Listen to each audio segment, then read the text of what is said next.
It was Christmas time. The drivers, firemen, guards and the Fat Controller had been at home eating Christmas dinner and opening presents. But now the holiday was over and Thomas and his friends knew they would soon be very busy.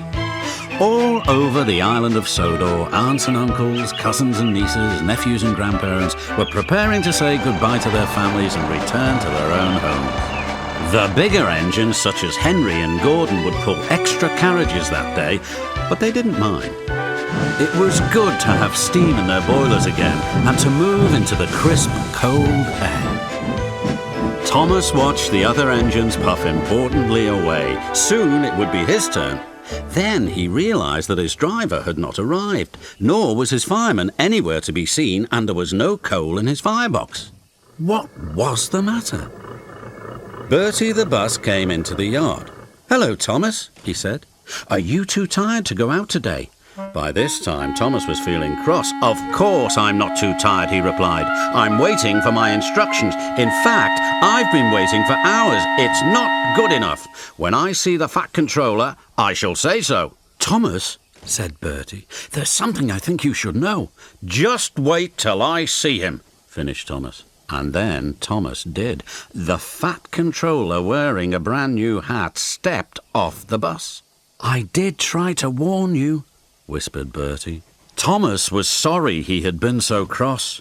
Would he be in trouble again? But the Fat Controller did not appear to have heard him complaining. "Good morning, Thomas," he said, smiling. "Did you have a good rest over the Christmas holidays?" "Yes, thank you," said Thomas. "I'm glad," said the Fat Controller, "because I have important work for you." Thomas was pleased. "With all the bad weather we have been having," said the Fat Controller, "a lot of Christmas mail has been delayed and will be arriving from the mainland this evening. Percy will be waiting at the depot, but he won't be able to pull the mail train on his own. I think he could do with some help. This afternoon I would like you to go to the mail depot. The postman will be waiting for you and will load sacks of letters and parcels into Annie and Clarabel." Thomas was very proud. He had never been given so much responsibility. His driver and fireman reported for duty, and by early evening they arrived at the depot. Percy was very excited to see his friend and challenged him to a race. "Oh, I don't know," said Thomas. "The mail is too important to take risks." "Don't worry," said Percy. "I know the route as well as I know my own buffers." When all the mail was loaded and his driver had been given instructions as to where to deliver the mail, Thomas started to leave. "Can't catch me!" shouted Percy, and he rushed out of the depot. Unfortunately, the cold weather had iced up the points. Percy slid over them and came off the rails. "Oh no!" cried Percy. "What are we going to do now?" said Thomas. One of the postmen telephoned the Fat Controller at home. It was very late and the Fat Controller was just about to go to bed. Nervously, the postman explained the situation. "So I'm afraid Percy has been rather naughty. What do you think we should do?" "I won't be able to arrange a crane until we are less busy. Tell Thomas he will have to do his best to deliver all the mail himself. As for Percy..." The Fat Controller started laughing. "Accidents will happen, I suppose. Ho, ho, ho, ho." Percy was glad that the Fat Controller was not angry with him. "I'm sorry, Thomas," he said. "Will you be able to manage?"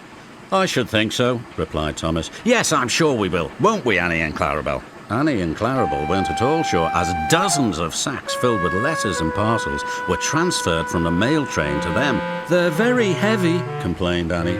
"I'm full," moaned Clarabel. "Percy is silly," they grumbled together. "Don't be too hard on him," he said to the carriages. "We all make mistakes."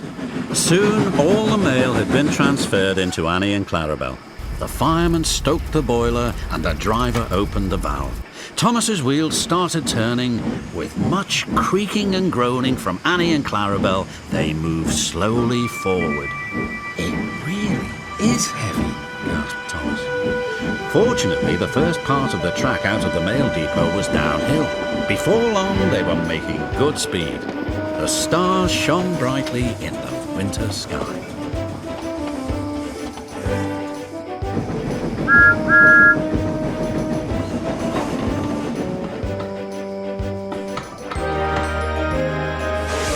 As the night wore on and his driver dropped off mail sacks at the stations, Thomas's load grew lighter.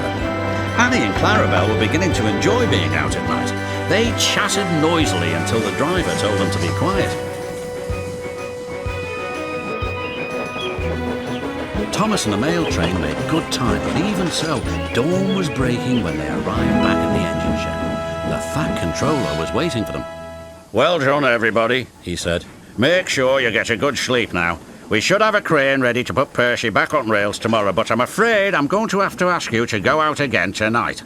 "That's all right," said Thomas, as he shunted safely back into his shed. "We enjoyed ourselves, didn't we?" But Annie and Clarabelle were sound asleep. His driver said, "Good night," or "Is it good morning, Thomas?"